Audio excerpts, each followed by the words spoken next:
Voilà, donc merci beaucoup Antoinette, je vous laisse la parole. Donc Antoinette est chercheur au FNRS, je crois que c'est comme ça qu'on dit, hein, au CNRS de la Belgique, à Namur, voilà. Et je vous laisse la parole. Je vous remercie infiniment. Voilà, je suis vraiment désolée de n'être là qu'à travers cette sorte d'avatar qui est mon image. Voilà, à travers les écrans. Voilà. Néanmoins, je suis ravie d'être parmi vous de cette manière-là. Alors, ce que je vais faire, je vais essayer de vous communiquer quelques méditations un peu vagues. J'en suis désolée, autour du thème de la vérité numérique. Bon, il s'agit d'une série d'errances et je crains que mon propos soit un peu hétérogène et fragmentaire, un peu par nécessité structurelle en fait, parce que la vérité numérique n'est aucunement un objet, n'a pas de forme et n'apparaît finalement éventuellement qu'en négatif ou par contraste avec un concept tout aussi vague et tout aussi éventuel de vérité non numérique. Donc voilà, je me suis saisie de l'opportunité que m'offrait le titre de cette conférence pour essayer de tester sur vous quelques idées. Bon, comme il s'agit d'un séminaire, ce n'est rien de très verrouillé encore, hein, et je serai preneuse évidemment de toutes vos critiques. Alors, il me semble que voilà, ce qui m'intéresse moi surtout, c'est moins l'utilisation éventuelle du numérique pour la communication du savoir, hein, que finalement l'effet que la numérisation produit sur les régimes de vérité qui surgissent pour remplacer ou à côté des régimes de vérité, notamment le régime de vérité juridique, mais le régime de vérité scientifique, aussi toutes les sortes de régimes de vérité. Donc, bon, je me réfère évidemment au concept de régime de vérité qu'a développé Michel Foucault. Alors, qu'est-ce que c'est qu'un régime de vérité? En quelques mots, en fait, c'est un ensemble comment dire, de régimes de visibilité ou d'invisibilité. Donc, c'est un partage particulier entre visibilité et invisibilité. Donc, la question, évidemment, qu'ouvre la notion de régime de vérité à cet égard, c'est la question de la transparence de qui, de quoi, quelles sont les zones d'opacité qui restent encore légitimes, quelles sont les zones d'opacité illégitimes. Donc, voilà, visibilité, invisibilité. La question aussi qu'ouvre la notion de régime de vérité, c'est la question de l'intelligibilité. Finalement, que gagne-t-on, que perd-on lorsqu'on passe du langage naturel, comme on l'appelle, vers le code informatique, par exemple, hein, que gagne-t-on, que perd-on lorsqu'on passe d'une intelligibilité chronologique vers une intelligibilité en temps réel, dans laquelle finalement le passé, le présent et l'avenir sont absorbés dans le vortex du temps réel. Alors quand on parle de régime de vérité, on parle aussi d'enjeux de dissibilité.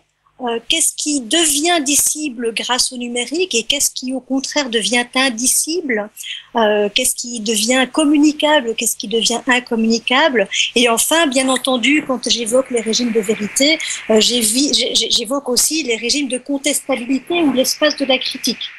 Comment, face au régime de vérité numérique, peut-on encore envisager un espace pour la critique ou pour la contestabilité? Donc, par régime de vérité, j'entends visibilité, invisibilité, intelligibilité, inintelligibilité, dissibilité, indicibilité et contestabilité ou espace de la critique. Donc, ce sont vraiment voilà ce qui m'intéresse en fait moi, bon, bon, je regrette qu'il s'éloigne peut-être un peu de la question des communautés épistémiques. Des communautés de contributives de catégorisation, mais pas tant que ça finalement, parce que j'y reviendrai. Mais je veux faire ce détour-là, avant d'en venir aux questions de catégorisation. Il me semble important de penser en quoi le numérique fait bouger les régimes de vérité. Voilà. Finalement, ce qui m'intéresse, évidemment, bon, et là en deux mots, hein, à travers ce que j'ai appelé la gouvernementalité algorithmique, c'est évidemment à travers ce nouveau régime de vérité, qu'en est-il de la modélisation du social à partir notamment des big data et des nouvelles possibilités de préemption ou d'anticipation des comportements. Donc, qu'en est-il des nouvelles possibilités d'actualisation du virtuel, en quelque sorte? Voilà, ça c'est pour l'introduction, une introduction tout à fait générale. Alors, pour ce qui est de la vérité numérique, il me semble qu'aujourd'hui, mais bon, ce sont des hypothèses vraiment de travail, hein, aujourd'hui s'affrontent deux conceptions ou deux groupes de conceptions assez opposés de ce qu'on appelle la vérité. D'une part, chez des auteurs comme Foucault, Boltanski, Legendre, Badiou et bien d'autres encore, on a cette notion que la vérité n'est jamais quelque chose de donné, que la vérité est un processus, qu'il n'y a jamais que des processus de véridiction ou des processus de formation de la vérité, qu'il s'agit moins de découvrir une vérité toujours déjà immanente que de la produire à travers, y compris à travers des processus d'individuation collective, par exemple chez Simondon, ce genre de choses-là. Donc, par exemple, chez Foucault, on sait que la vérité, à un moment donné, est toujours contingente à la strate historique dans laquelle on est pris. On parle de généalogie, de généalogie de la vérité, ou plutôt des discours de vérité chez Foucault. La vérité a un rapport étroit avec les processus de subjectivation. Enfin, on voit bien que c'est un processus.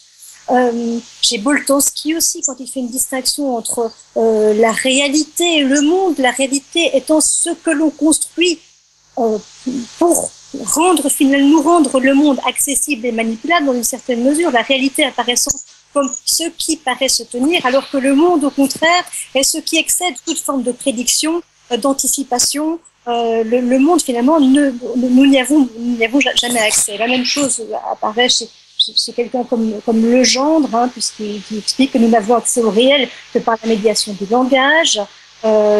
Chez Badiou aussi, puisque la vérité pour Badiou est finalement contingente à un événement qui surgirait et que nous aurions à prendre en charge, à reconnaître, et dont nous aurions à assumer les conséquences, nous aurions à organiser les conséquences. Bref, chez tous ces auteurs, on voit que la vérité ou la notion de vérité est inséparable de la notion de médiation.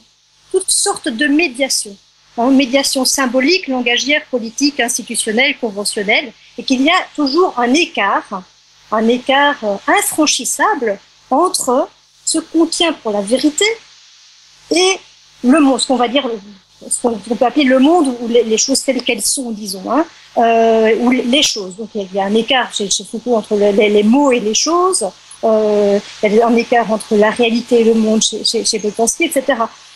Et cet espace de représentation, hein, cet espace donc c'est aussi un espace de rationalisation a posteriori, ce hiatus est finalement, ce qui est menacé aujourd'hui. On va dire que c'est une opportunité éventuellement, mais à mon sens, ce hiatus est menacé par ce qu'on appelle aujourd'hui la vérité numérique. Donc j'en arrive à la deuxième conception de la vérité, qui serait la conception de la vérité propre à ce que j'ai appelé la gouvernementalité algorithmique. Cette nouvelle conception de la vérité concevrait finalement, enfin verrait que la vérité n'est plus, ou que le savoir n'est plus quelque chose qui se construit, mais que c'est quelque chose qui est toujours déjà là, déjà immanent, qu'il suffit de découvrir dans les banques de données. Donc cette deuxième notion de la vérité qui se nourrit évidemment de notre appétit excessif pour le réel, on peut dire ça comme ça, ou du refus de la médiation, de l'appétit pour l'immanence, eh bien, elle est dépendante d'une certaine fétichisation de la donnée, évidemment, hein. Et en fait, plus la donnée est dématérialisée, plus elle est immatérielle, plus elle s'offre à cette fétichisation. Plus elle est absente, plus elle échappe à nos sens ordinaires, plus nous allons la révérer, plus nous allons la considérer comme étant la source ultime de la vérité immanente. Alors, on remarque avec le phénomène des big data, la modélisation en temps réel, le profilage, le data mining, toutes ces nouvelles pratiques sur les données, ces nouvelles techniques utilisées pour mettre de l'ordre dans le chaos, on peut dire ça comme ça, ou visualiser finalement à même les données cette nouvelle vérité numérique, eh bien, installe une indistinction croissante entre le monde et sa représentation numérique. Alors, c'est bien ça que je vise. Et je vois qu'il y a là deux postures complètement irréconciliables. Et alors que l'université est encore prise dans la première, on peut dire, dans la première notion de vérité, comme savoir construit dans une certaine mesure, ou devrait être encore prise dans cette première notion de la vérité, en fait, les forces économiques, les forces politiques, les forces industrielles nous poussent progressivement, et les pratiques individuelles aussi dans une certaine mesure nous poussent vers cette deuxième notion de vérité qui est tout à fait immanente. Alors, évidemment, ça s'accompagne d'une série de métamorphoses dans les pratiques scientifiques. Et là, je vais aller très très vite. Métamorphose de ce qui fait autorité, notamment. Le témoignage, l'aveu, l'expertise, le discours d'autorité, l'expérience, toutes ces médiations-là perdent de leur crédit au profit d'une sorte de clôture du numérique sur lui-même, une sorte de confusion entre la carte et le territoire, pourrait-on dire, à un point tel que finalement ce qui disparaît progressivement, c'est la nécessité de l'énonciation, de l'événement, de l'interprétation. Donc finalement, mon impression par rapport à ça, c'est que la vérité du numérique vise surtout à une sorte de neutralisation de l'incertitude et de ses effets suspensifs ou interruptifs des flux, mais neutralisation de l'incertitude par la neutralisation de trois sources principales de l'incertitude, que sont d'une part la subjectivité, d'autre part la sélectivité, et troisièmement la virtualité. Alors je vous explique ça. D'une part, on remplace en quelque sorte la subjectivité de l'évaluation humaine, de la discussion interpersonnelle, de tout ça, par des traitements automatiques de données. Donc cette automatisation substitue à la subjectivité individuelle une sorte d'objectivité machinique, en quelque sorte. D'autre part, on substitue à la sélectivité les big data, et donc une impression d'exhaustivité. Alors là, je fais un petit détour pour réexpliquer un peu en quoi ça s'écarte finalement des opérations statistiques traditionnelles sur des données. Dans le cadre d'opérations de statistiques assez traditionnelles, on était contraint, étant donné le caractère limité de nos opérations de calcul, des possibilités de l'esprit humain à calculer, on était obligé de sélectionner les données qu'on allait prendre en compte. Donc il y a une sorte de sélectivité. On ne tient pas compte, par exemple, des points trop éloignés de la moyenne parce qu'on les considère comme perturbateurs, générateurs de bruit, d'erreurs. Ici, les big data, en fait, avec le phénomène des big data, du data mining et la puissance de calcul des ordinateurs, on peut tenir compte d'absolument tout, et surtout du bruit. Et justement des points les plus éloignés des moyennes ou de la normale. La notion de moyenne, de normale disparaît. Et donc, en fait, on a affaire à une production, ou plutôt une sorte de découverte, d'une sorte de savoir immanent aux banques de données qui n'en passe plus par aucune sélectivité, donc par aucune sélection. Alors même la sélectivité peut être génératrice d'impressions de partialité, d'injustice, etc. C'est tout le débat concernant la statistique, les objets statistiques qui servent de référence au débat public. Soit on a pris trop de variables en compte, soit pas assez, etc. Donc ici, on a vraiment l'impression d'une objectivité et d'une certitude qui viennent de la quasi-exhaustivité des big data. Enfin, on élimine l'incertitude qui vient de la virtualité, le fait, comme disait Spinoza, qu'on ne sait jamais ce que peut un corps, en quelque sorte. Dans la gouvernementalité algorithmique, la cible du pouvoir ou du gouvernement algorithmique, c'est précisément cet excès de la potentialité sur l'actualité. C'est précisément ce que peut le corps. Alors, c'est ce qu'on appelle la préemption ou l'actualisation du virtuel.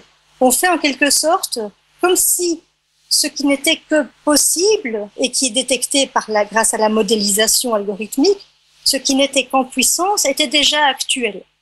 Et donc, c'est une manière assez radicale, si vous voulez, d'éradiquer ou plutôt de neutraliser l'incertitude. On ne sait pas si effectivement ce qu'on a détecté par avance allait réellement se produire si on n'était pas intervenu. Mais comme on est intervenu pour le faire advenir ou pour éviter à tout coup que ça advienne, eh bien l'incertitude, cette potentialité donc est complètement neutralisée. Ce que ça permet, c'est de ne pas avoir à douter en quelque sorte. Hein. Donc quand on supprime ou plutôt qu'on contourne la subjectivité, la sélectivité, la virtualité, eh bien on a une opérationnalité brute, une possibilité d'agir sans plus douter, ni avoir à décider de quoi que ce soit. Donc voilà pour la vérité numérique. Je vais à grands traits parce que je pense qu'on a assez peu de temps, hein, mais on pourra en débattre si vous voulez. Ce que je veux montrer, c'est qu'on a vraiment une sorte de changement de paradigme. Et donc, effectivement, ça pose des questions sur le plan de qu'est-ce que c'est que faire de la science aujourd'hui et surtout des sciences humaines. Qu'est-ce que c'est que faire du droit en particulier. Voilà. Bon, par rapport à ça, ce à quoi j'en appelle, moi, c'est une sorte de vigilance disciplinaire. Hein. Une vigilance disciplinaire, ça fait un peu réactionnaire finalement. Hein.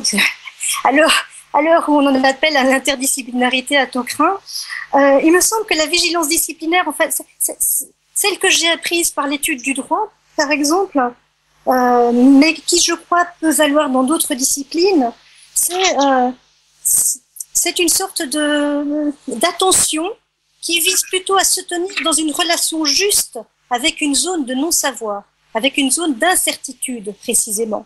Donc, c'est moins un rapport au savoir qu'il faut absolument cadenasser, renforcer, etc., me semble-t-il, qu'un autre rapport à un non-savoir, à ces zones d'incertitude qu'on doit continuer à tenir pour des zones d'incertitude et qui sont précisément les raisons pour lesquelles nous parlons entre nous.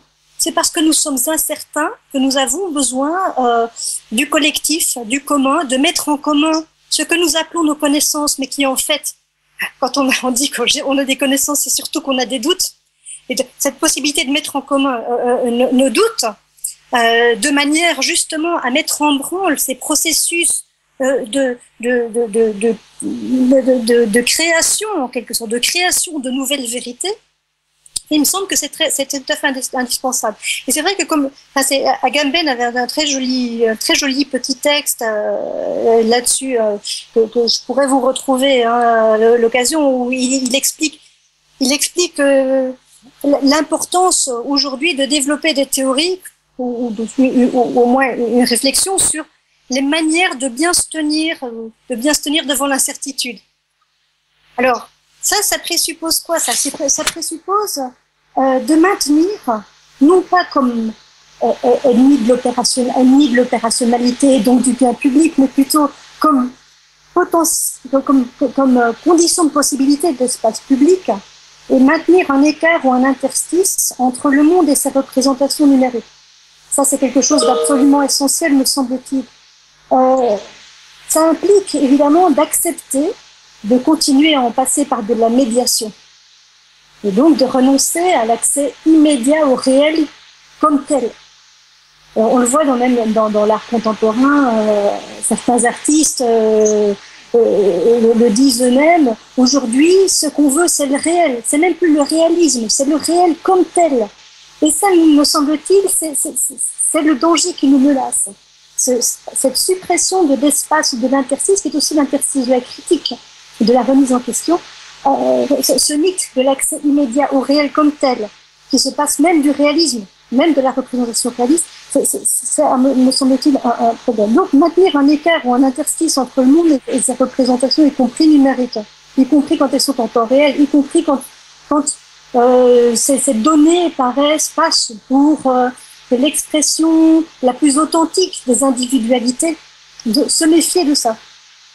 Cultiver la multiplicité ou même la prolifération, ou encourager la prolifération de modes de production de ce qui compte comme réel, ou comme vrai. Donc, plutôt que l'interdisciplinarité, il me semble qu'il est important de maintenir éventuellement les conflits entre les différentes disciplines, les différences entre les modes d'énonciation et de juridiction qui sont propres à chaque discipline. Parce que ce n'est que de cette polyphonie, de ces conflits éventuels que peuvent naître des sortes d'événements épistémiques. Voilà, alors ça me renvoie à un très beau titre de Bruno Latour, mais là, une fois de plus, je ne prends que le titre, c'est pas très juste. Il a un beau titre, il appelle ça la preuve par l'orchestre. Je pense effectivement qu'il y a des processus de vérité qui peuvent naître justement du conflit entre des modes d'énonciation et de juridiction absolument différents. Donc je suis contre la réconciliation des disciplines. Alors, il nous faut aussi, évidemment, et ça va avec les deux aspects précédents, il nous faut reconnaître que nous n'ayons accès au monde que de façon immédiate, différée, donc nous au temps réel, non coïncidente. Donc finalement, nos représentations numériques sont incommensurables avec le monde qui est, lui, non clôturable. Les représentations numériques sont toujours relativement clôturé, clôture du numérique sur lui-même, clôture de l'individu sur ses profils, etc. Il y a une distinction vraiment à maintenir entre cela et le monde qui n'est pas clôturable et qui est générateur, de par le fait qu'il n'est pas clôturable, générateur d'incertitude radicale. Et c'est cette incertitude radicale qui génère la nécessité du commun. Sinon, si nous étions toujours rassurés d'une vérité acquise, immanente, nous n'aurions absolument plus besoin de nous parler. Il faut aussi maintenir des espaces de débat. Alors ça, c'est très matériel. Je suis assez mal placée, vous parlant à travers un écran pour parler de ça, mais je pense que la comparution est absolument importante, car elle est bizarrement, je pense, une condition d'émergence de l'impersonnel.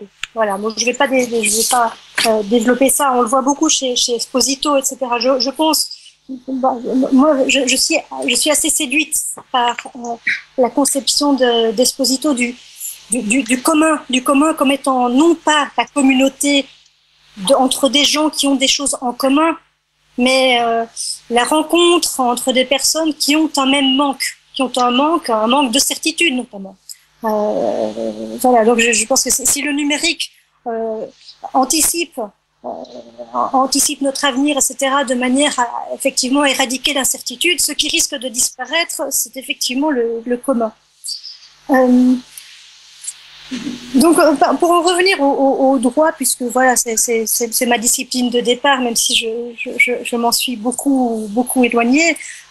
Il est vrai que, par exemple, c'est juste pour vous donner un exemple, la manière dont le droit ménage les zones de non-savoir à travers ses propres modes d'énonciation et de véridiction.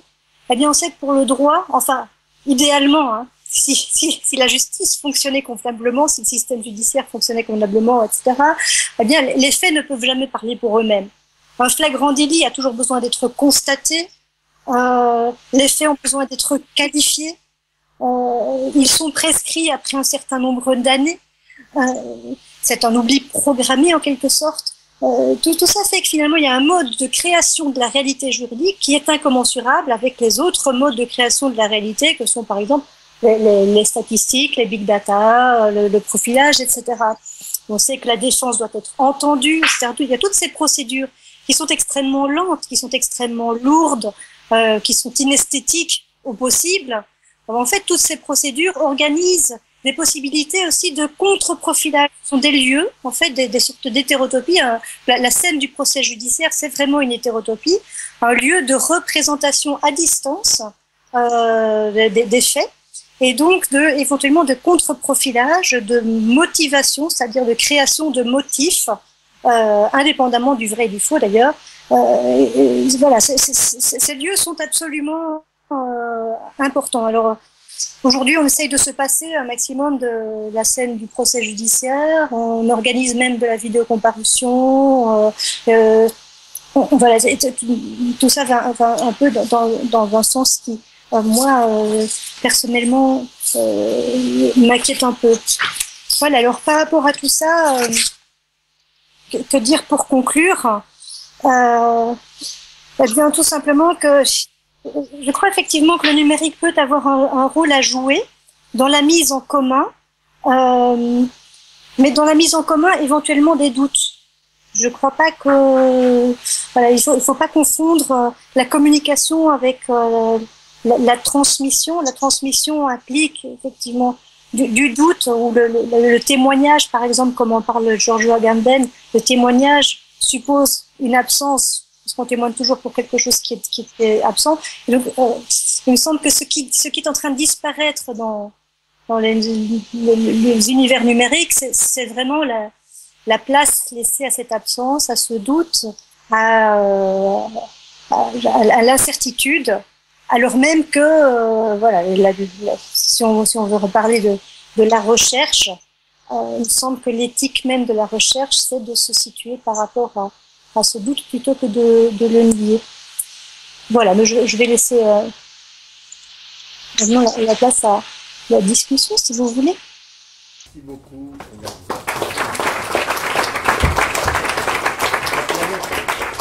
Antoinette ne me voit pas, malheureusement elle ne voit que moi. Merci beaucoup, vraiment, d'avoir oui, mais j'ai peur de faire une bêtise, parce que comme ça marche, quelqu'un me dit on pourrait retourner le truc, bon, c'est bien qu'on le retourne, mais je ne voudrais pas que tout est un peu précaire aujourd'hui. Je préfère qu'on ne touche pas la machine. Je vais me donner la parole, là, tout de suite, si vous me permettez. Puis après, on va avoir une discussion avec Antoinette, une discussion générale. Merci d'abord d'avoir pris au mot le programme, monsieur. Le programme. Alors, le nom du programme, ce n'est pas la vérité numérique. C'est la vérité, entre guillemets, du numérique. Donc, nous allons vous révéler, par exemple, que le numérique manque, par exemple. Hein. Ça peut être aussi ça. Voilà. Donc, ça s'inscrit complètement, ce titre que nous avons choisi avec Vincent, dans l'optique de ce que vous disiez tout à l'heure, à savoir la construction de la vérité. Vous disiez, et là je vous ai trouvé extrêmement optimiste, j'ai été très surpris de cet optimisme, parce que vous n'êtes pas spécialement une personne béate devant la réalité contemporaine, donc il ne faut pas dire que vous êtes pessimiste non plus, mais j'ai été très surpris quand vous avez dit qu'à l'université, nous sommes dans le modèle de la vérité construite. C'est tout. Nous sommes encore dans la plupart des universités dans le modèle de vérité découverte et pas construite. Ce que vous dites sur la construction, par exemple, que Foucault, comme généalogie, le genre, et ça serait acquis par l'université, peut-être en Belgique, mais je peux vous dire qu'en France, c'est pas le cas. Et non, pas du tout. L'université est extrêmement à la bourre. Très très en retard sur ces questions. En tout cas, c'est mon expérience. Malheureusement, dans toutes les disciplines en plus. Parce que je pratique beaucoup, moi, le transdisciplinaire. J'aime beaucoup aller voir les autres disciplines. Je prends des baffes à chaque fois. Mais j'aime les baffes. Alors, à propos de la discipline, justement, de ce que vous avez recommandé, de se tenir dans la discipline pour pouvoir aller vers les autres disciplines et pour mettre les disciplines à l'épreuve de, je ne dis pas moi la communauté du manque, car je me méfie de ce concept, je suis comme Deleuze, je me méfie du concept de manque. Je dis la communauté du défaut. Et c'est ce qui est en jeu chez Esposito. Ce n'est pas le manque chez Esposito qui est en jeu. Pardon? Le mounous. Le mounous. Mais derrière ça, il y a ce qu'il appelle le delinquent. Et donc, la la menace fondamentale de la communauté par elle-même dans sa délinquance, si je puis dire. Et dans sa délinquance, dans sa transgression, etc. Et bien entendu, Esposito ici réfère à toutes sortes de penseurs, dont Agamben, mais aussi Blanchot, mais aussi Bataille. Et vous connaissez cette expression de Bataille, la communauté de ceux qui n'ont pas de communauté. Bon. Pourquoi est-ce que je me suis attardé sur cette question? C'est que ce que nous essayons de faire, nous, c'est de penser ce que nous appelons la communauté du défaut. Qu'est-ce que c'est que la communauté du défaut? C'est la communauté de ceux qui ne peuvent pas expérimenter la communauté du défaut sans en passer par une médiation. Et le numérique est une médiation. Que le numérique produise dans une pratique plus ou moins d'idéologie, de marketing, pour moi, idéologie et marketing sont devenus quasiment des synonymes. Et de storytelling, comme on dit aujourd'hui, parce que c'est maintenant le marketing et l'idéologie se rencontrent dans ce qu'on appelle le storytelling.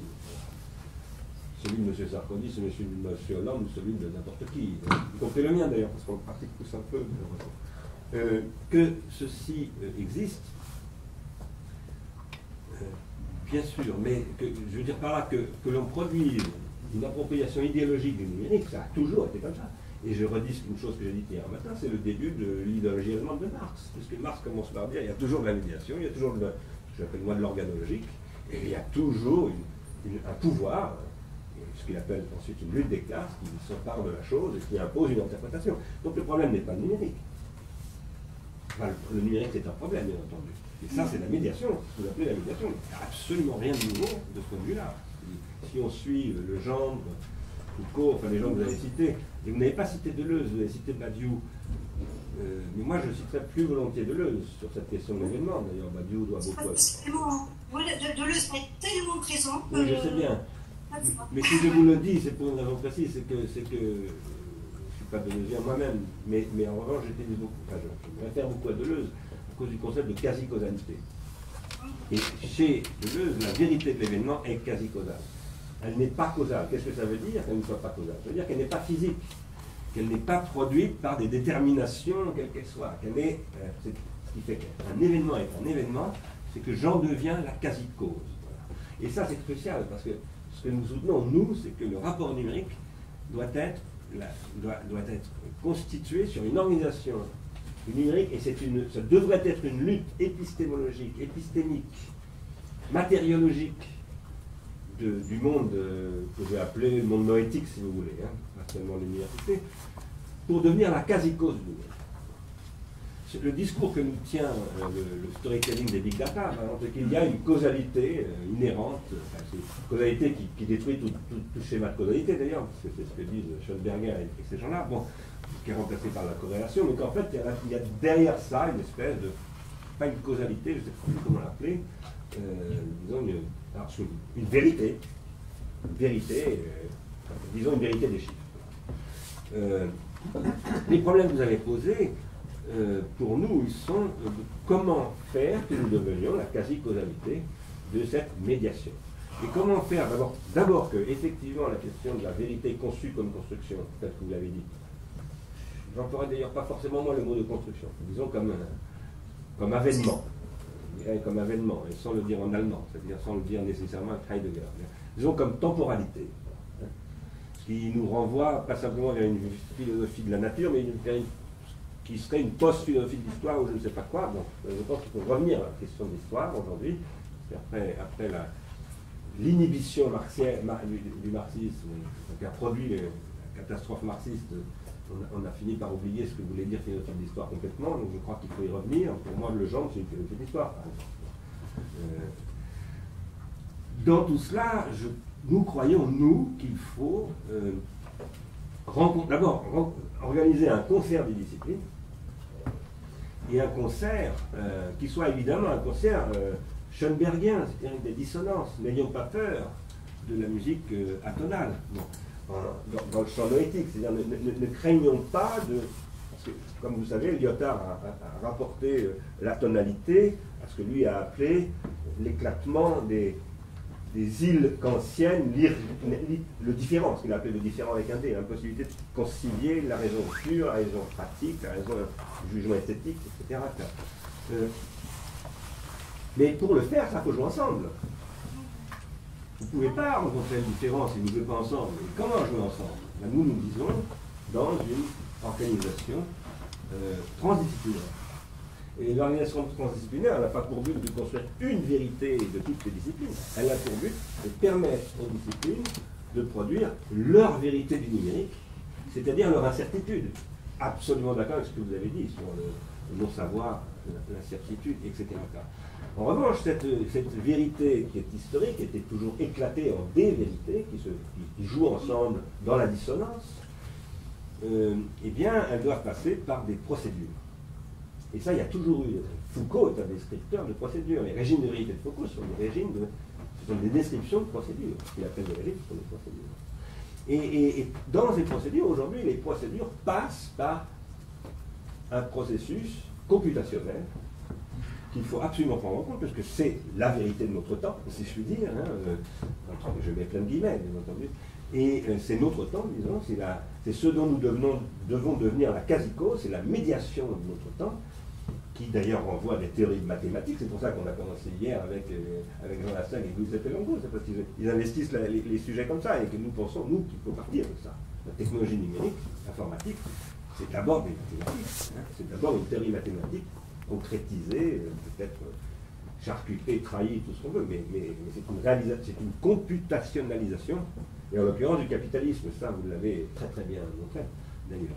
Alors, là-dedans, il s'agit pour nous de dire, ça c'est un état de fait, nous vivons dedans, ça ne va pas s'arrêter, donc devenons-en la quasi-cause, et pour en devenir la quasi-cause, il faut produire de nouvelles critériologies, parce que ce que vous dites sur la sélectivité court-circuitée par les big data, c'est la fable dans laquelle il n'y aurait pas de critériologie. Il y a évidemment des critériologies. Et ces critériologies, nous devons les mettre en œuvre dans cette organologie-là, c'est-à-dire dans cette médiation, dans cet âge-là de la médiation qui passe par le calcul. Ce qui veut dire aussi qu'il faut faire une critique du calcul, etc.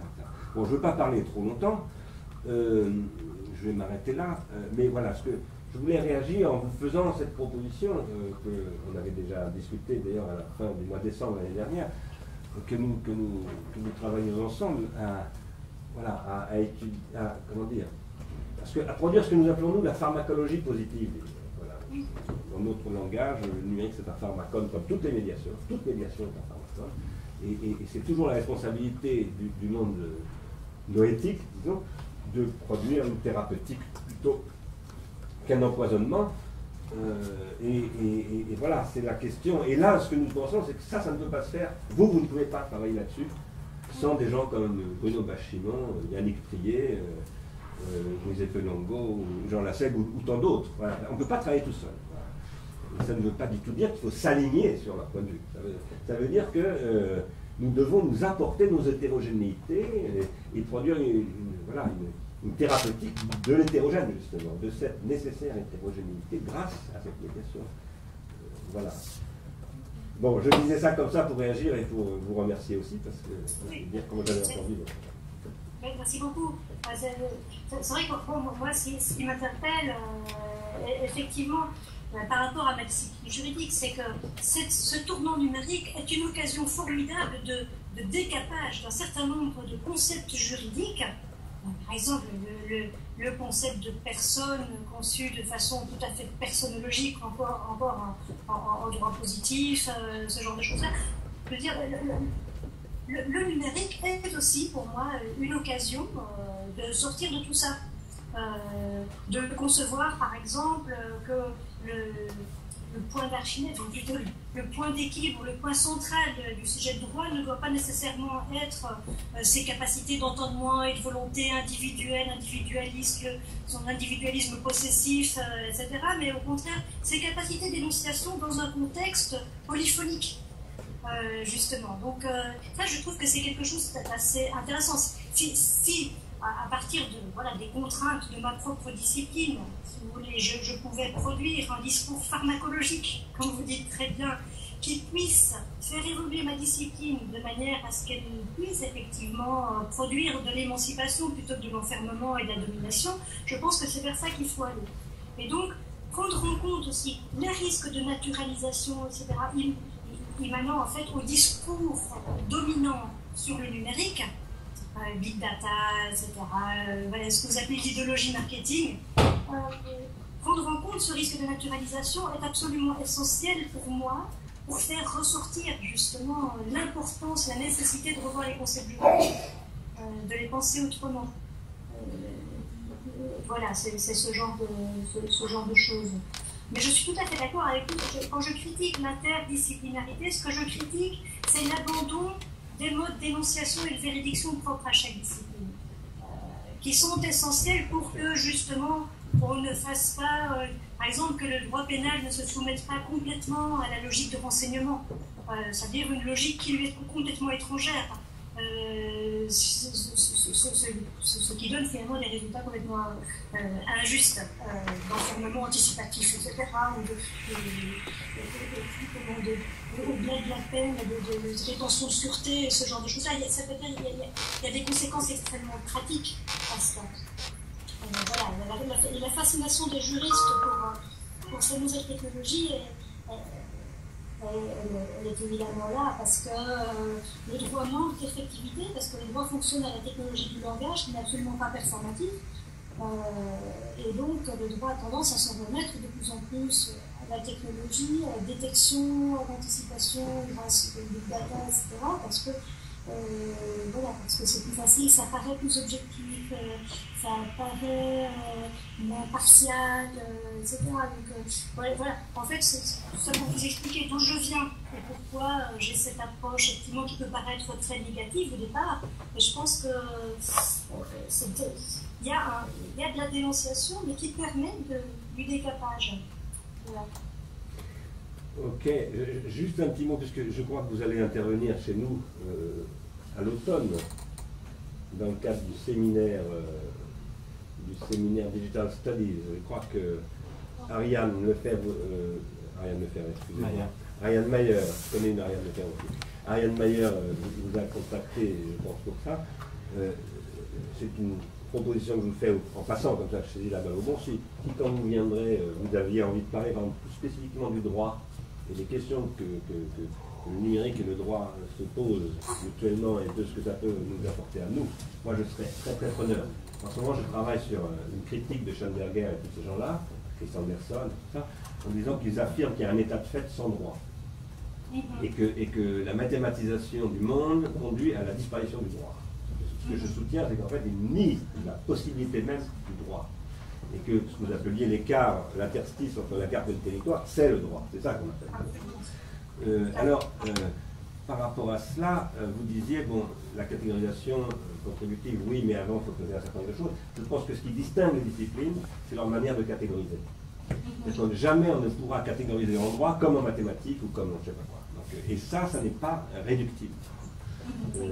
Donc j'aimerais bien, voilà, parce que nous par ailleurs, comme vous le savez, on en a déjà parlé, nous travaillons sur des modèles de catégorisation contributive, et ce qu'on commence à imaginer de faire en ce moment là, c'est de faire ça entre différentes disciplines pour voir comment les processus de catégorisation contributive s'éclatent dans la médiation numérique. Mais ça, et la catégorisation en droit, c'est très très important. Donc je pense que, voilà, enfin, si vous pouviez, ça vous dit de nous parler de ça. Ok, merci beaucoup. En tout cas, je vais donner la parole à la salle, si vous voulez bien.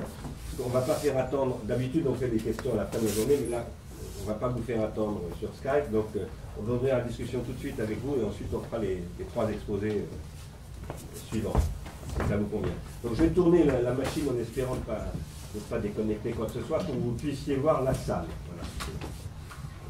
Voilà, et que la salle qui vous voit déjà. Donc, qui veut intervenir? J'aurais dû prévenir que j'allais faire une séance de discussion. Oui, Eva Truc, qui est responsable d'un programme qui concerne ce dont nous parlons à l'Agence nationale de la recherche. Oui, bonjour. Merci pour cet exposé. Il y a une chose qui m'a étonnée, c'est que vous n'avez jamais, en parlant de vérité, vous n'avez jamais parlé de falsification, de mensonges, parce que finalement, avec tout le poids qu'on donne au numérique en tant que représentant d'une certaine vérité, avec la facilité qu'il y a à falsifier tout ce qui peut être numérique, est-ce parce qu'on n'est pas en train de dissoudre justement tout ce qui serait une trace de vérité. Et enfin, ça se pose dans tout un tas de disciplines, mais particulièrement dans le juridique, on parle du statut de la preuve numérique, et qui, à ma connaissance, n'a pas complètement encore été défini. Donc il y a des travaux qui sont menés là-dessus. Donc je voulais savoir pourquoi vous n'avez pas du tout parlé de ce côté falsification. Merci. Je n'ai pas bien entendu absolument tous les mots, mais je pense avoir entendu le sens global de votre question. Sur la falsification, en fait, ce dont je parle, moi, c'est de l'interprétation, disons, par les machines, des discours, mais non pas des discours, mais il y a d'abord un effet de transcription du langage naturel à travers. Quand nous nous exprimons sur Internet, effectivement, nous pouvons prendre une autre identité, par exemple, pour raconter n'importe quoi, mentir, falsifier, etc. Et nous utilisons pour ce faire des sémiotiques qui sont signifiantes. Mais de l'autre côté, peu importe en fait ce qu'individuellement nous falsifions, puisque les modèles dont je parle, le profilage algorithmique, se réalise par croisement d'une multitude de données qu'on peut appeler assez brutalement les données brutes, qui sont finalement des éléments tout à fait infra-individuels et qui sont par exemple de métadonnées, de traces de trajectoires sur Internet, etc., qui sont même anonymisées la plupart du temps. Ce qui compte finalement, c'est la recomposition à un stade ou à un niveau supra-individuel de modèles de comportement, de consommateurs, de fraudeurs potentiels, etc. Donc vous voyez, la question de la falsification individuelle ne se pose plus dans ce contexte-là précisément, puisque l'objectif n'est pas du tout de coincer un individu, d'identifier comme ayant menti ou ce genre de choses-là, mais plutôt de le catégoriser dans un profil général, par exemple de bons risques pour l'assurance vie, par exemple, ou de mauvais risques, et globalement ça marche. Donc finalement on a affaire à un régime de fiabilité sans réelle vérité. La question de la falsification individuelle ne posant plus aucun problème. Voilà.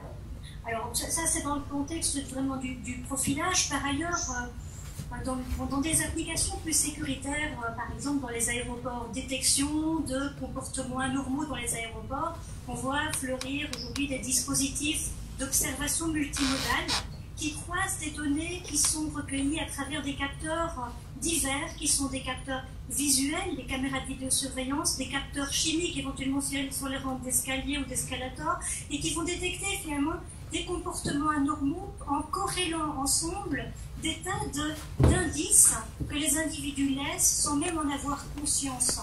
Et donc, effectivement, s'il est possible de falsifier en quelque sorte ses intentions ou de tromper la machine lorsqu'on a affaire à un seul capteur, à un seul type de capture de données, quand vous êtes observé de façon multimodale comme ça devient très difficile de falsifier. Donc c'est un peu l'idée, là, dans ce contexte-là, suivant laquelle le corps ne ment pas.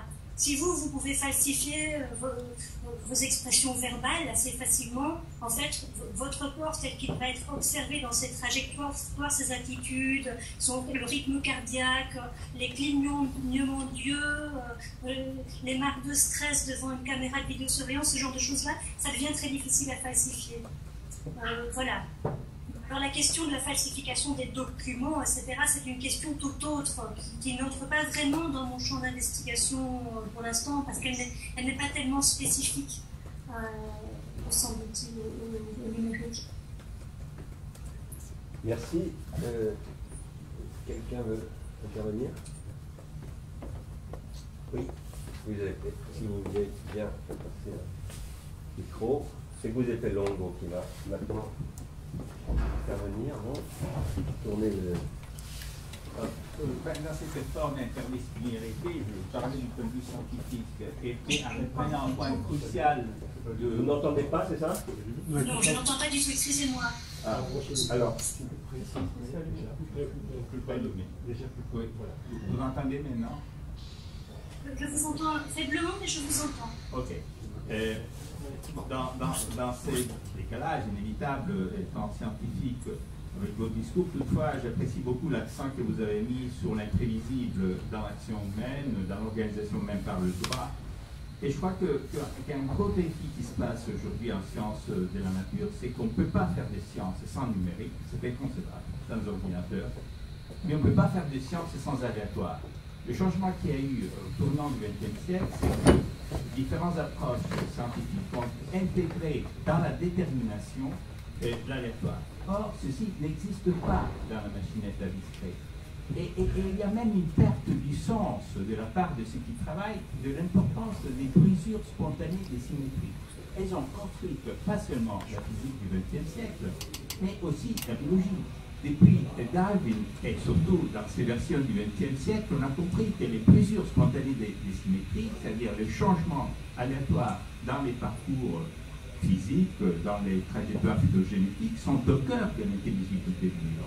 Or, ceci n'existe pas, puisque dans les états, dans une machine à discret, il n'est pas présent, il n'est pas spontané. On peut l'introduire de façon artificielle. Et il y a même une très faible discussion de la nature du laboratoire qu'on introduit. Ça n'est pas tant. Je travaille justement avec un thésard sur ce domaine, et il y a plein de modélisations du monde, et il n'y a aucune discussion sur la nature des laboratoires, c'est-à-dire de l'imprévisible, par rapport à la théorie installée. Or, le monde est là, puisqu'il y a un Big Bang qui est une fluctuation aléatoire, le vivant est là, puisqu'il y a une cascade de vidéoproximité aléatoire.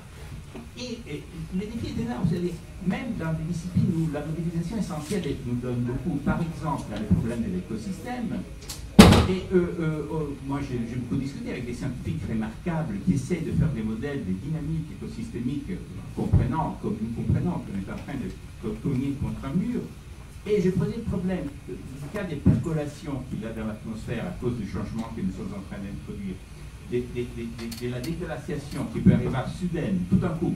Là, il peut y avoir une fonte de glace du pôle Nord, puisqu'il y a une transition critique, et ils étaient conscients, mais après discussion, a priori, que ces passages, ces transitions critiques ne sont pas visibles par la machine, puisqu'elles ont une composante d'imprédictibilité. Elles sont très sensibles aux brisures spontanées des symétries par la façon par laquelle c'est présent, qui sont transparents. La machine ne les décrit pas. Et je pense que c'est une vraie catastrophe de la pensée. On est en train de former des générations de physiciens modélisateurs qui, puisque la façon d'approche la plus efficace, formidable, extraordinaire est la machine, n'ont vraiment pas intégré dans la tête le rôle de l'imprédictibilité dans les dynamiques physiques et biologiques. Et c'est un défi tout à fait en parallèle au vôtre. Voilà, je voulais le lancer pour justement une service du discours. Merci beaucoup. Vous voulez réagir, Antoinette? Malheureusement, je n'ai pas tout très bien entendu, mais je pense que j'ai entendu le sens global. Effectivement, ça m'intéresse beaucoup ce parallèle que vous faites. Effectivement, cette question de l'imprévisibilité qui, finalement, par définition, cet excès du possible sur le probable, à la fois les modèles ne veulent pas ou ne peuvent pas en tenir compte. Alors quand il s'agit du gouvernement des hommes, c'est-à-dire de la structuration a priori de leur champ d'action possible, eh bien, à ce moment-là, on a des attitudes de préemption, comme je vous disais, on fait comme si le possible s'était déjà produit, on enferme préemptivement les gens, par exemple, ce genre de choses-là. Mais évidemment, par rapport à des phénomènes naturels, c'est tout à fait impossible. Alors, ça me fait penser aussi à cette caractéristique du numérique ou des univers numériques qui sont notamment le fait qu'ils ne connaissent pas la finitude, la notion d'épuisement des ressources, la notion effectivement de catastrophes naturelles, de mort, de vieillissement, toutes ces notions-là, de début et de fin, en fait, ne sont pas modélisables, peut-être. Je ne sais pas, mais en tout cas, c'est effectivement une des énormes limites de la modélisation, il me semble. Bon, merci beaucoup. Merci vraiment, Antoinette. Je crois qu'on va s'arrêter là. Nous sommes patients de vous réécouter bientôt. Et puis, on va passer... Peut-être, on va enchaîner avec Mahan. Ça te va, Marron? Et on fera une pause ensuite, et ensuite on continuera avec Gérald, et après on terminera avec Hidetaka Ishida en vidéo. Merci beaucoup.